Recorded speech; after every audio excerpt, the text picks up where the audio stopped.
விருதுநகரில் அந்த விஜயகாந்தனுடைய மகன் நின்றதை தோக்கடிக்கிறதுக்கு முதல் காரணமாக இருந்தது திமுக தான். ரெண்டாவது தான் காங்கிரஸ். தலை தூக்கக்கூடாது இவங்க அப்படின்றதுல கருணாநிதி காலத்துலேருந்து அது ரெடியாக இருக்காங்க. இன்றைக்கி வந்து விவரம் தெரியாமல் இந்த அம்மா இங்கே உடனே தலையை விட்டுட்டாங்க. எதுக்காக விட்டாங்கன்னு தெரியல. உங்கள்கிட்ட ஒரு பைசா இருக்குது, அதுவும் வந்தால் தான் ₹1 நோட்டாகும் அப்படின்ற கணக்குக்கு அது பிரயோஜனப்படுமே தவிர வேற ஒன்றும் பெருசாக அது ஒன்றும் 50 பைசாவோ 40 பைசாவோ கிடையாது. அது ஒரு பைசா, அது வந்தால் ₹1 ஆகும் அப்படின்னு இவங்க நினைக்கிறாங்க.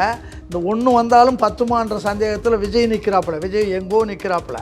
விஜய் எங்கோ நிற்கிறதுனால தான் இவங்க எல்லாரும் எல்லா இயக்கத்தில் இருக்கிறவங்களும் விஜயை எதிர்த்துக்கிட்டு இருக்கிறதுக்கு என்ன காரணம்? நொடிக்கு நொடி நிமிஷத்துக்கு என்ன நேர்பட பரிசில் எடுத்தாலும் சரி, எதில் எடுத்தாலும் விஜய் பேசாமலே பேசப்படுகிறார். அவ்வளோதான். அதுக்கு காரணம் மக்கள் செல்வாக்கு அவங்ககிட்ட இருக்குது. மக்கள் இளைஞர்கள் அவங்க பக்கத்தில் இருக்காங்க. திமுகவில் இருக்கிற இளைஞர்களே பல பேர் இன்றைக்கி மெதுவாக நைட்ஸ் போனாங்க. அதிமுகவில் இருக்கிறவங்க போயிட்டாங்க. இன்னும் இயற்கையாக இருக்கிற இளைஞர்கள் இருக்காங்க. சமீப காலமாக 20-30 வருஷமாக பாலிடிக்ஸே இல்லாமல் வந்த இளைஞர்கள் அங்கே போய் சேர்ந்துட்டாங்க. விஜய் வந்து ₹10 நிற்கிறாங்க, நீங்கள் ₹1 தான் நிற்கிறீங்க. உங்கள் கதை உங்களுக்கு தெரியாதுன்னா இல்லைன்னா அவ்வளோ சந்தேகமாக இருந்தால் இவர் உடனே 5000 கொடுப்பார். அவரே கையை விட்டு தரமாட்டார். இன்னும் சொல்லப்போனால் அந்த மக்களுக்கு வெளியில் இருக்கிற மக்கள் கிராமத்தில் சாதாரண முதல்ல 2.5 வருஷம் கொடுக்கலையா, அந்த பணம் எப்போ கொடுப்பாருன்னு சாதாரண குடிசையில் இருக்கிற பொம்பளை கேட்குறான். ஆனாலும் இந்த ₹5000 பெருசாக பேசப்படுது. ₹5000 அல்ல, இது வந்து ஒரு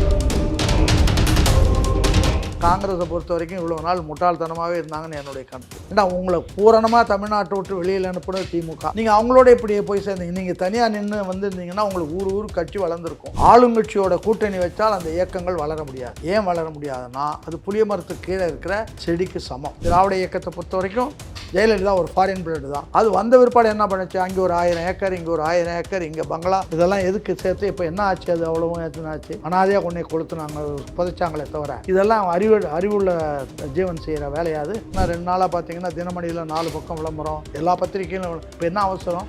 நாட்டில் பணம் இல்லைன்ற இவ்வளோ விளம்பரம் கொடுத்து எதுக்காக பண்ணுறேன்? எங்கே வந்தது? நான் சொல்கிற திமுகவில் இருக்கும்போது சாதாரண ஒரு கொடி கட்டுறதுக்கே தாளம் போடுவோம். நான்லாம் திமுகவில் இருந்தவன் தான். இன்றைக்கி வந்து எங்கே பாலம் யாராவது ஒருத்தர் வரான்னா உடனே 3 மைல் நீளத்துக்கு 4 மைல் நீளத்துக்கு 5 அடிக்கு ஒரு கொடி பண்ணா எங்கேருந்து வந்தது உங்களுக்கு இந்த பணம்லாம்? மக்களுக்கு என்ன பண்ணணும்னா வரலாறுகள், அரசியல் தலைவர்களை, அரசியல் இயக்கங்களுடைய வரலாறுகளை படிக்கணும். படித்தா எப்படி இருக்கணும்? நீ அந்த வேலைக்கு வந்தியா, உன்னால் அதுக்கு நல்லா ஒழுங்காக அந்த நிர்வாகம் நடத்த முடியுமா? வா. இல்லையா போய் உனக்குன்னு உள்ள தொழிலை பார். அதை விட்டு இது கொள்ளையடிக்கிறதுக்கு ஒரு நல்ல ஸ்தாபனம்னு உருவாக்கி மக்களை சுரண்டுவது எதுக்கு? நீ வந்து மக்களுக்கு நான் உதவி பண்ணுறேன்ற அதே உதவி பண்ணுறதுக்கு பதிலாக சாராய கடையை நீ தான் நடத்துகிற, டாஸ்மார்க் நீ தான் நடத்துகிற, பாட்டில் என்ன எழுதுகிற, உடலை கெடுக்கும், நாட்டை கெடுக்கும், வீட்டை கொடுக்கும்னு எழுதி விளம்பரம் பண்ணிட்டு அதையும் மக்களுக்கே கொடுக்குறியா? அப்போ நீ எவ்வளோ அயோக்கிய?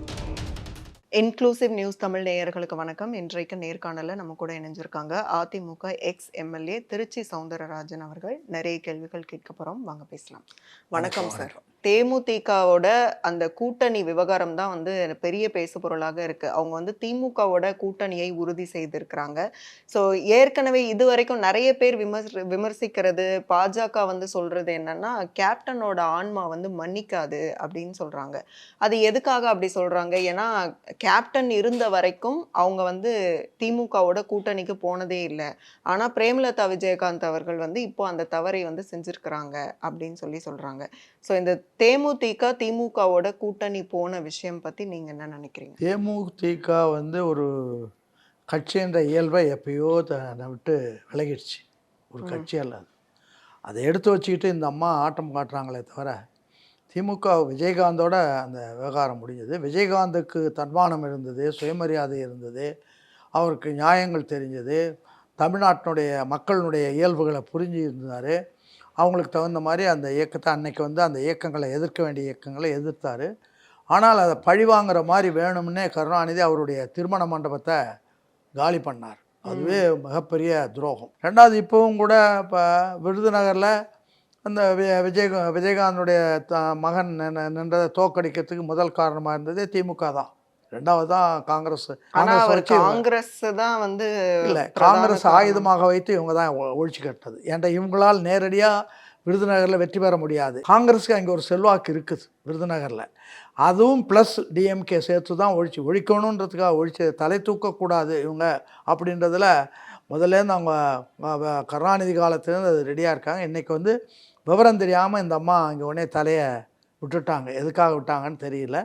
அவ்வளோ இது வந்து ஒரு அறிவுபூர்வமான செயலாக யாராலும் ஏற்றுக்கொள்ள முடியாது. அது தவிர இன்றைக்கி அந்த தேமுதிகவுக்கு இருக்கிறது வந்து அந்த செல்வாக்கெல்லாம் குறைஞ்சி எங்கேயோ கீழே வந்தாச்சு. புதுசாக வர்றதுக்கு இன்னும் காரணங்கள் கிடையாது. ஏதோ விஜயகாந்தனுடைய மகன் அங்கே விருதுநகரில் நின்னதுனால ஒரு கம்யூனல் ஓட்டு ஒரு கிடைக்கும் அப்படின்னு சொல்லிட்டு அங்கே போய் நின்னது விருதுநகரில் நாயுடு நாடார் முக்களத்தோர் அப்படின்னு இருக்காங்க. அதில் பெரும்பகுதி நாயுடு இருக்கிற தொகுதி சாத்தூர் சிவகாசி இல்லை நாயுடு இருக்காங்க. அதை நம்பி போய் நின்னாங்க. நின்று அவங்க அவங்கள தலை தூக்கக்கூடாது அப்படின்றதுல வஞ்சகமாக ஒரு முடிவெடுத்து தான் அங்கே மாணிக்கம் தாகூருக்கு இடம் கொடுத்து இவங்க தோக்கடித்தாங்க. அதுவே இந்த அம்மாவுக்கு புரியலை அப்படின்னு சொன்னால் அவங்களால எல்லாம் ஒன்றும் பண்ண முடியாது. தேமுதிகவும் இப்போ இனிமேல் வந்து ஒரு பெரிய விஷயமா நம்ம எடுத்து வேண்டிய அவசியம் இல்லை. அது கடலில் கடத்த பெருங்காயம் மாதிரி ஆயிடுச்சு. இப்போ இல்லையே, தேமுதிக போய் அங்கே ஜாயின் பண்ணோடனே திமுக கூட்டணி இன்னும் வலுவாயிருச்சுன்னு இல்லை அவங்க சொல்லிகிட்டு இருப்பாங்க. வேறு என்ன சொல்லுவாங்க? யார் வந்தாலும் வரலைன்னா ஒன்று சொல்லுவாங்க, வந்தால் ஒன்று சொல்லுவாங்க. அது அவங்களோட இயல்பு. திமுகவினுடைய இயல்புன்றதே வந்துட்டால் என்கிட்ட இருக்கிற வரைக்கும் போகும்பாங்க. இல்லைன்னா அது ஒன்றும் இல்லை, சும்மா குப்பை தொட்டி அப்படிம்பாங்க. இது அவங்களுடைய இயல்பு. அதில் பெருசாக ஒன்று எடுத்துக்கிறதுக்கு ஒன்றுமே இல்லை. இவங்க வந்ததுனால பெருசாக ஆக்க போகிறதில்ல. சில பேர் விஜயகாந்தை நம்பிக்கிட்டு விஜயகாந்துக்காக இருக்காங்களே தவிர இந்த அம்மாவுக்காக யாரும் இல்லை. இங்கே விஜயகாந்தனுடைய பேரை சொல்லிட்டு வந்துட்டோம். ஒரு குரூப், அதாவது மக்களுடைய இயல்பு என்னென்னா, ஒரு குரூப் சேர்ந்து இருந்துட்டாங்கன்னா திரும்ப அதுலேருந்து வெளியில் வந்தாங்கன்னா அவங்கள மற்றவங்க சமுதாயம் மதிக்காது அல்லது தனிமைப்படுத்தப்பட்டு விடும். ஒரு கூட்டில் இருந்தோன்னா நமக்கு ஒரு பாதுகாப்பு இருக்குது அப்படின்ற அந்த உணர்வுக்காக இருக்கிறவங்க இருக்காங்களே தவிர வேற ஒன்றும். இப்போ திமுகவிலேயும் அப்படி தான் இருக்கிறாங்க. திமுக அப்படியே ஒவ்வொரு இயக்கத்திலையும் அப்படி பல பேர் இருப்பாங்க. ஒரு கட்சி விட்டு வெளியில் வந்துட்டால் வெளியில் வந்து தனியாக நின்று ஃபேஸ் பண்ணுற அளவுக்கு அவங்களுக்கு தைரியம் இருக்கணும். அது இல்லைன்ற போது நம்ம 10 பேரோடு இருந்தால் ஒரு எதிரி பயப்படுவான், யோசனை பண்ணுவான் அப்படின்றது நினைப்பாங்க. அப்படி தான் வரும். சைக்கலாஜிக்கலாக திங்க் பண்ணுறதுக்கு தான் வருமே தவிர இதனால் ஒன்றும் பெரிய பலன் வந்துட போகிறதில்ல. அதாவது பிரேமலதா விஜயகாந்த் அவர்கள் ப்ரெஸ் மீட்டில் சொல்கிறாங்க, கலைஞர் அவர்கள் மேலே ரொம்ப அன்பு கொண்டவர் கேப்டன் விஜயகாந்த் அப்படின்னு சொல்கிறாங்க. அதுக்கப்புறம் 2016 கூட்டணிக்கு பேசப்பட்டது. ஆனால் அந்த கலைஞர் கூட சொன்னார், பழம் நழுவி பாலில் விழப்போகுது அந்த மாதிரிலாம் பேசினார். அப்போ அந்த அளவுக்கு கூட்டணி விஷயங்கள் அவ்வளோ மும்முரமாக பேசப்பட்டது. அப்படிங்கும்போது அப்போ அன்பு கொண்டவர் தானே விஜயகாந்த். அது ஒரு பெரிய ஃபோர்ஸ் கிடையாது. இப்போதைக்கு நீங்கள் என்கிட்ட 99 பைசா இருக்குது, உங்கள்கிட்ட 1 பைசா இருக்குது, அதுவும் வந்தால் தான் ₹1 நோட்டாகும் அப்படின்ற கணக்குக்கு அது பிரயோஜனப்படுமே தவிர வேறு ஒன்றும் பெருசாக அது ஒன்றும் 50 பைசாவோ 40 பைசாவோ கிடையாது. அது 1 பைசா, அது வந்தால் ₹1 ஆகும் அப்படின்னு இவங்க நினைக்கிறாங்க. இந்த ஒன்று வந்தாலும் 10மான்ற சந்தேகத்தில் விஜய் நிற்கிறாப்புல. விஜய் எங்கோ நிற்கிறதுனால தான் இவங்க எல்லாரும் எல்லா இயக்கத்தில் இருக்கிறவங்களும் விஜயை எதிர்த்துக்கிட்டு இருக்கிறதுக்கு என்ன காரணம்? இப்போ ஒன்றும் ஒரு விஜய் வலு இல்லாமல் இருந்தால் யாரும் விஜய் பேரை கூட சொல்ல மாட்டாங்க. ஆனால் இப்போ எல்லாரும் நொடிக்கு நொடி நிமிஷத்துக்கு என்ன நேர்பட பேசல எடுத்தாலும் சரி, அதில் எடுத்தாலும் எதில் எடுத்தாலும் விஜய் பேசாமலே பேசப்படுகிறார். அவ்வளோதான். அதுக்கு காரணம் மக்கள் செல்வாக்கு அவங்ககிட்ட இருக்குது. மக்கள் இளைஞர்கள் அவங்க பக்கத்தில் இருக்காங்க. திமுகவில் இருக்கிற இளைஞர்களே பல பேர் இன்றைக்கி மெதுவாக இங்கே நைட்ஸ் போனாங்க. அதிமுகவில் இருக்கிறவங்க போயிட்டாங்க. இன்னும் இயற்கையாக இருக்கிற இளைஞர்கள் இருக்காங்க. சமீப காலமாக 20-30 வருஷமாக பாலிடிக்ஸே இல்லாமல் வந்த இளைஞர்கள் அங்கே போய் சேர்ந்துட்டாங்க. உங்களுக்கு இருக்கிற ஸ்ட்ரென்த்து ஏற்கனவே 10 வருஷத்துக்கு முன்னாடி இருந்த 10 அதில் பல பேர் வயதான காரணத்தினால அவங்கெல்லாம் இறந்துடுறாங்க, வெளியில் போயிடுறாங்க, அல்லது செயல்பட முடியாமல் போயிடுறாங்க. நீங்கள் பலகீனமாகிட்டே இருக்கீங்க, அவர் பலமாகிட்டே வர்றாரு. இதுதான் உள்ள இன்றைக்கு இருக்கிற நிலைமை. இதில் இந்த 1 பைசா ஒன்றும் பண்ணிட முடியாது. நீங்கள் சொன்ன மாதிரி அது வேல்யூவை ஆட் பண்ணுது தானே 1 பைசா வாஸ்தவம். ஆனால் ₹1 மட்டும் பண்ண முடியாது. அவன் 10 ரூபாயில் நிற்கிறான். விஜய் 10 ரூபாயில் நிற்கிறான். நீங்கள் ₹1 தான் நிற்கிறீங்க. உங்கள் கதை உங்களுக்கு தெரியாதுன்னா இல்லைன்னா அவ்வளோ சந்தேகமாக இருந்தால் இவர் உடனே 5000 கொடுப்பார். அவரே கையை விட்டு தரமாட்டார். இன்னும் சொல்லப்போனால் அந்த மக்களுக்கு, வெளியில் இருக்கிற மக்கள், கிராமத்தில் சாதாரண முதல்ல 2.5 வருஷம் கொடுக்கலையா, அந்த பணம் எப்போ கொடுப்பாருன்னு சாதாரண குடிசையில் இருக்கிற பொம்பளை கேட்குறான். அந்த பாக்கி எப்போ தர போகிறாங்க? இவங்க எப்படி தர போகிறாங்க? ஆனாலும் இந்த ₹5000 பெருசாக பேசப்படுது. ₹5000 அல்ல, இது ஒரு மாயை உருவாக்குறாங்க. அடுத்த மாதம் அவங்களுக்கு மார்ச் மாதம் ₹1000 தர போகிறாங்களா? இந்த மாதம் 5000 கொடுத்துட்றாங்க. அடுத்த மாதம் மார்ச்சுக்கு பணம் தர போகிறாங்களா? ஏப்ரலுக்கு பணம் தர போகிறாங்களா? அதெல்லாம் தானே சேர்த்து கொடுக்குறேனே. அதனால் அது நாளாக உங்களுக்கு அடுத்த மாதம் 15ஆம் தேதி பணம் வரலன்னா என்னடான்னா, போன மாதமே நான் கொடுத்ததில் சரியாக போச்சுன்னா அப்புறம் நம்மளை ஏமாற்றிட்டாங்கன்னு உணர்வு மக்களுக்கு, சாதாரண மக்களுக்கு வராதா? 5000 காட்டினாங்களே தவிர அந்த 5000க்கு என்ன கணக்குன்றது அவங்களுக்கு அடுத்த மாதம் வரும்போது அந்த 15ஆம் தேதி பேங்க்கில் இன்னொரு 1000 வரணுமே வரலன்ற போது தான் எனக்கு புரியும்ல. இதெல்லாம் அடுத்த மாதம் தான் புரியும். அடுத்த மாதம் முடியும், நெருங்க இன்னும் அதிகமாகவே புரியும். திருமாவளவன் அவர்களை பொறுத்த வரைக்கும் அவங்க வந்து சொல்றாங்க காங்கிரஸ் கட்சி வந்து கூட்டணியில தான் இருக்கு, அவங்க வந்து நிறைய சீட்டு வந்து கேட்கறதுல, நிறைய இடங்கள் கேட்கறதுல ஒன்றும் தப்பு இல்லை, ஆட்சி அதிகாரத்துல பங்கு கேட்கறதுல தப்பு இல்லைன்னெல்லாம் சொல்றாங்க. ஆனாலும் இப்ப அதுவும் அவங்களோட கோரிக்கைன்னு கூட சொல்றாங்க. ஆனாலும் கூட்டணியை விட்டு வெளியில வர மாட்டேங்கிறாங்க. சொல்ல முடியாது, கடைசியில் என்ன நடக்குதுன்னு பார்க்கணும் இல்லையா. கடைசியாக இறுதியாக பேச்சு எப்படி இருந்தாலும் இன்டாக்டாக இருந்தது, இப்படி வந்து இருக்கு. கொஞ்சம் படிப்படியாக வருமா வராதான்னு சந்தேகத்துக்கு வந்து வலுவாக இருந்தது தளர்ந்து வருமா வராதான்ற இடத்துக்கு வந்தாச்சு. அது வருமா வராதான்ற இடத்துக்கு வரும்போதே அந்த கட்சிக்காரனும் இவனை நம்ப மாட்டான், இந்த கட்சிக்காரனும் அவனை நம்ப மாட்டான். இவங்க அவங்கள தோக்கடிப்பாங்க, அவங்க இவங்கள தோக்கடிப்பாங்க. அதுதானே நடக்கும். எப்போ சந்தேகத்துக்குரியவங்களோ அவங்கள எனக்கே ஒரு மேனேஜ்மெண்ட்டில் சந்தேகம் வந்ததுன்னு வச்சுக்கோ, அவனை எப்படி எலிமினேட் பண்ணுறதுன்னு தான் நான் பார்த்து உள்ளே சில காலம் வச்சிருந்து தீரணுன்றது ஒரு நிர்பந்தம் இருக்கும். ஆனால் எப்படி அவனை டேக்கிள் பண்ணுறதுன்றது பார்ப்போம் இல்லைங்களா. அதனால் அவங்களுக்குள்ளே இனிமேல் வந்து இணைந்தாலும் ஒன்றும் ஆக போகிறதில்ல, இணையாவிட்டாலும் ஒன்றும் ஆக போகிறதில்ல. இது 2 பேருக்கும் டேமேஜ். இனிமேல் இன்னும் சொல்ல போனால் காங்கிரஸை பொறுத்த வரைக்கும் இவ்வளோ நாள் முட்டாள்தனமாகவே இருந்தாங்கன்னு என்னுடைய கருத்து. ஏன்னா உங்களை பூரணமாக தமிழ்நாட்டை விட்டு வெளியில் அனுப்புனது திமுக. நீங்கள் அவங்களோட இப்படியே போய் சேர்ந்தீங்க. நீங்கள் தனியாக நின்று வந்திருந்தீங்கன்னா உங்களுக்கு ஊர் கட்சி வளர்ந்துருக்கும்.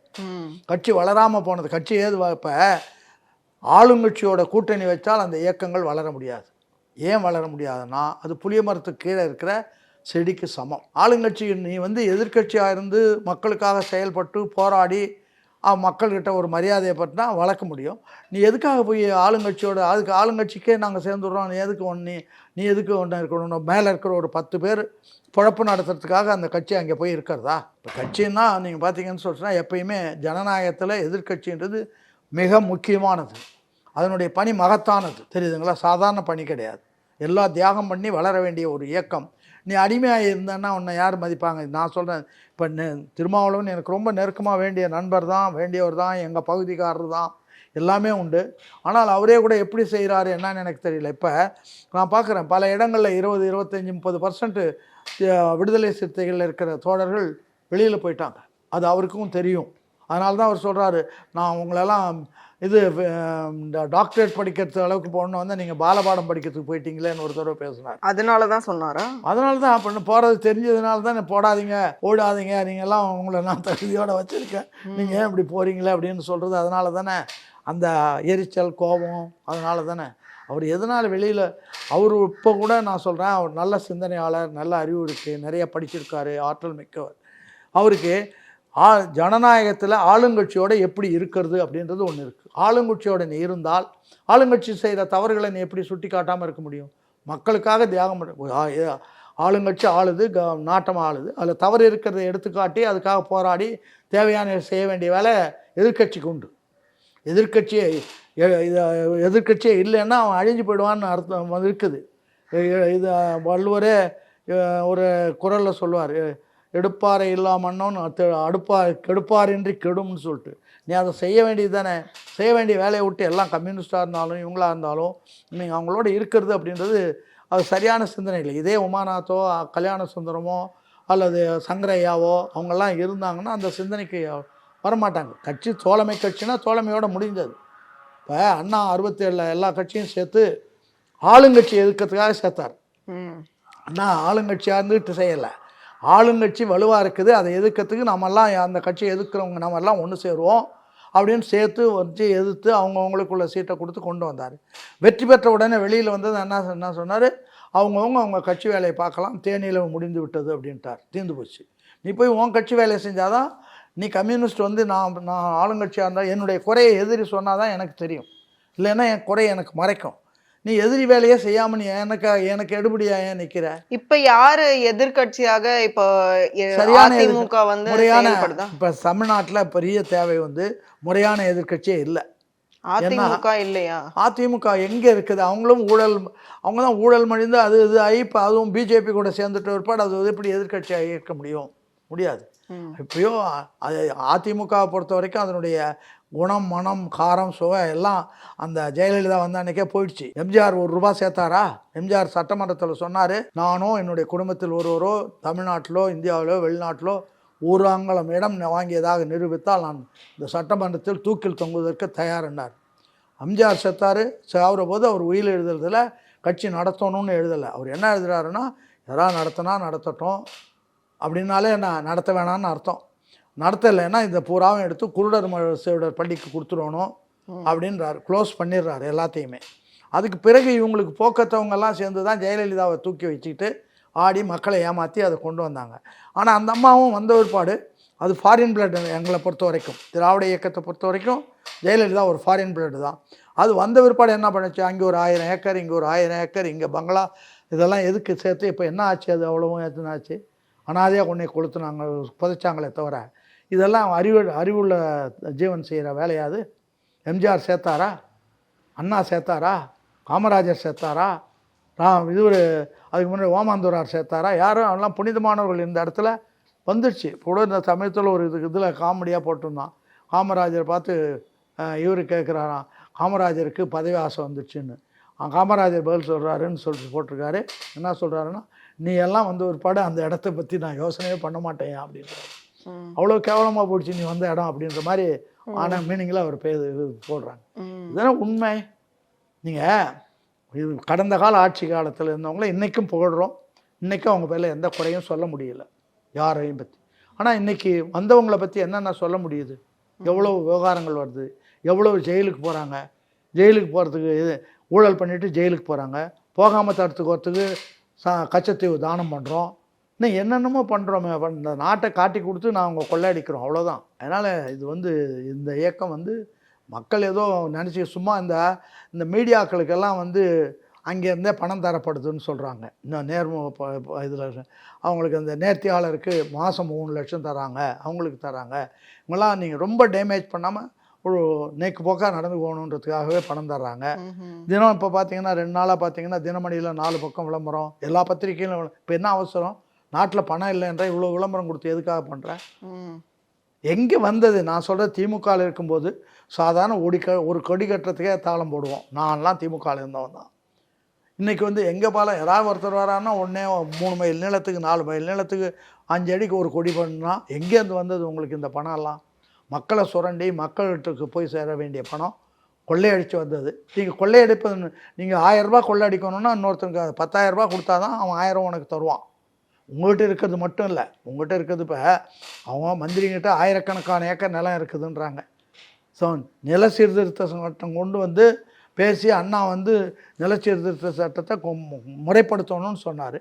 இன்றைக்கி வந்து அவங்கவுங்க யார் எந்த இடத்துல போனாலும் இது அந்த அமைச்சது, அது அந்த அமைச்சது, இது இவங்குது அப்படின்றாங்களே தவிர மொத்தமாக 200 ஏக்கர் கிடைக்குமா, 500 ஏக்கர் கிடைக்குமா? எங்கள்கிட்டே வந்து கேட்குறாங்க. எங்கள் ஏரியாவில் இங்கே மொத்தமாக ஏன் ஒரு 500 ஏக்கர் இருந்தால் சொல்லுங்கள், சரியான ஆள் இருக்குது, வாங்கிடலாம் அப்படின்றாங்க. அந்த சரியான ஆளுன்றது யார்? கொள்ளையடிச்சவங்க தானே. யார் இயற்கையாக சம்பாரிச்சவங்க வாங்கி வந்து அப்புறம் 500 ஏக்கரு விவசாயியால் இருக்கிறத இழக்காமல் இருந்தாலே பெரிய வேலை. அதனால் நீங்கள் வந்து கொள்ளையடிக்கிறதுக்கு வேணும், அந்த நிறுவனம் வேணும்னு போரிடுறாங்களே தவிர மக்களுக்காக மக்களை சிந்தித்து இந்த இதனம் அரசாங்கம் இருக்குதானா? இல்லவே இல்லை. மக்களுக்கான அரசாங்கம் கிடையாது. நீ வந்து மக்களுக்காக நடத்தணும்னா தூய்மையாக நேர்மையாக ஒழுங்காக காமராஜர் போல், அண்ணா போல், ஓமாந்தூரார் போல் முன்மாதிரிகளை எடுத்துக்கிட்டு பண்ணணும்.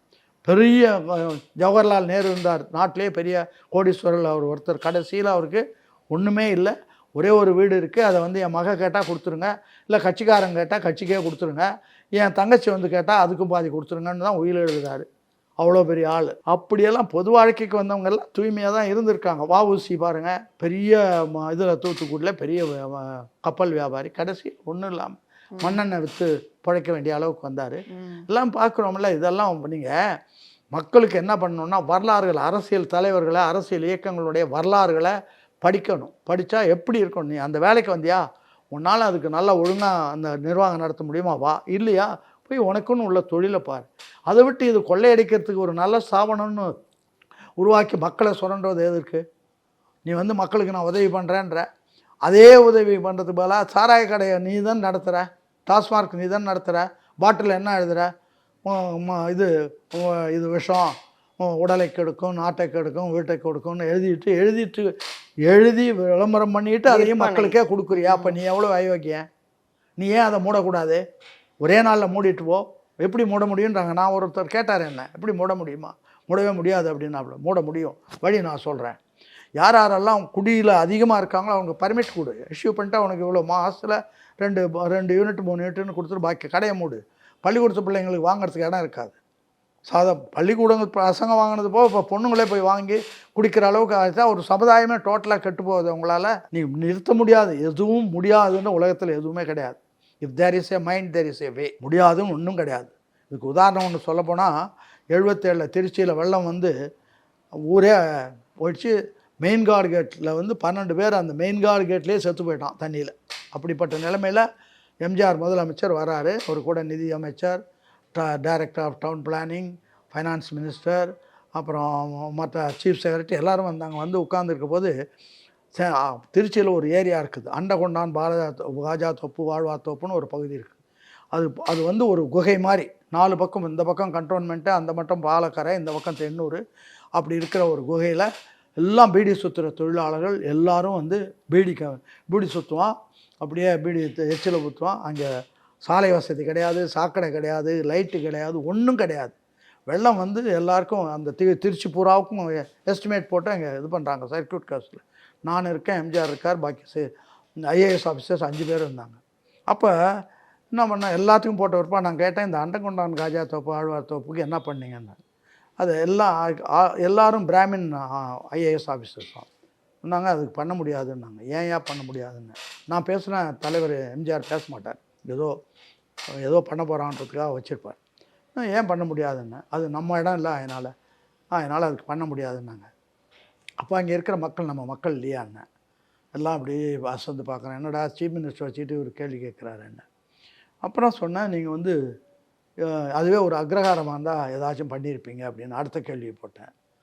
அவங்களுக்கு இன்னும் மூஞ்சி சுருங்கி போச்சு. அடுத்தது சொன்னேன், if there is a mind there is a way அப்படின்னு. இவ்வளவுக்கும் கம்மன் வாய மூடிக்கிட்டு இருக்கிறாங்க. அப்புறம் கடைசியாக ஒரு 1/2 மணி நேரம் இவங்களை வம்பு வளர்த்துட்டு அது கடைசியாக நான் சொன்னேன், நான் வேணால் ஒரு யோசனை சொல்கிறேன் கேட்குறீங்களா? அப்போ தான் தலைவர் எம்ஜிஆர் சொன்னார், சொல்லு சவுந்தர்னார். ஒன்றும் இல்லை, அந்த இடம் வந்து நவாப் காலத்தில் நவாப் கொடுத்தது. அவர் நவாப் இறந்து போயிட்டார், ஆற்காடு நவாப் இறந்து போயிட்டார், கொடுத்துருக்கார். அவருடைய வாரிசோ யாரோ வந்து அதை கேட்டால் கேட்கலாம். அதுக்கு நீங்கள் வந்து சோமோட்டோ யாரும் வரல.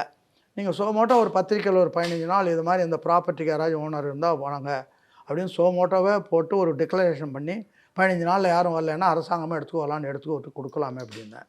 அப்போ தான் அந்த எம்ஜிஆர் சொன்னார், இது சவுந்தர் சொல்கிறது நல்ல யோசனையாக தானே இருக்குது. இது மாதிரி பல இடங்களில் நான் கேட்குற போது நீங்கள் ஏதாச்சும் ஒன்று சொல்லி மழிப்பிடுறீங்க அப்படின்னு அவங்கள சத்தம் போட்டுட்டு அன்னைக்கே 70 லட்சம் ரூபாய் சேங்ஷன் பண்ணார். நேற்று வரைக்கும் அந்த இடம் 1000 ரூபாய்க்கு கூட ஒருத்தனும் வாங்க மாட்டான். இந்த சேங்ஷன் பண்ண தெரிஞ்ச மறுநாளே 1 லட்சம் 2 லட்சம்னு விலையேறி போச்சு. அந்த இடம் பூராவுக்கும் போட்டாங்க. எதுக்கு சொல்ல வரேன்னா, எதையுமே முடியாதுன்றதே கிடையாது. முடியணும்னு நினச்சி மனதார நினைத்து இந்த காரியம் நம்ம செஞ்சு கொடுக்கணும்னு நினச்சா கண்டிப்பாக பண்ண முடியும். அதுக்கு வழி கிடைக்கும். அது இல்லாமல் நீங்கள் எப்படி கொள்ளையடிக்கிறது, உன்னுடைய நினைவு காலையில் எழுந்திரிச்சதும் இன்றைக்கி என்ன கல்லை கட்டலாம், இதில் பண்ணலாம், போகலாம், வரலான்றீங்களே தவிர நீங்கள் வேறு ஒன்றும் பண்ணுறது இல்லையா? மக்களை பற்றி சிந்திக்கிறதில்ல.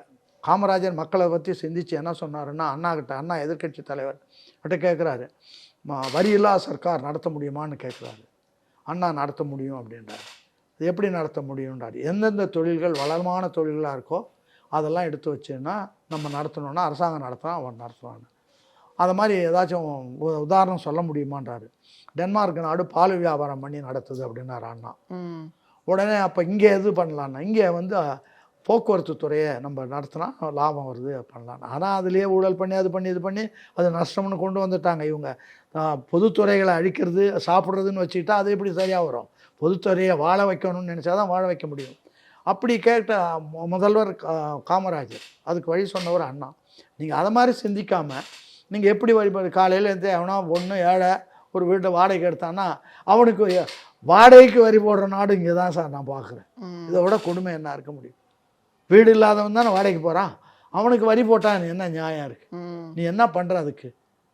அதனால் இதெல்லாம் வந்து வீட்டுக்காரங்கிட்ட வீட்டு வரி வாங்கிடுற, நீ அதில் குடியிருக்கிறவங்க அதுக்கு ஒரு டேக்ஸு ஜிஎஸ்டி வாங்குற. இப்படியெல்லாம் பண்ணால் எப்படி இந்த நாடு உருப்படும்? நன்றி. உங்களுடைய நேரத்துக்கும் கருத்துக்களுக்கும் மீண்டும் இன்னொரு சந்தர்ப்பத்தில் பேசலாம். நன்றி.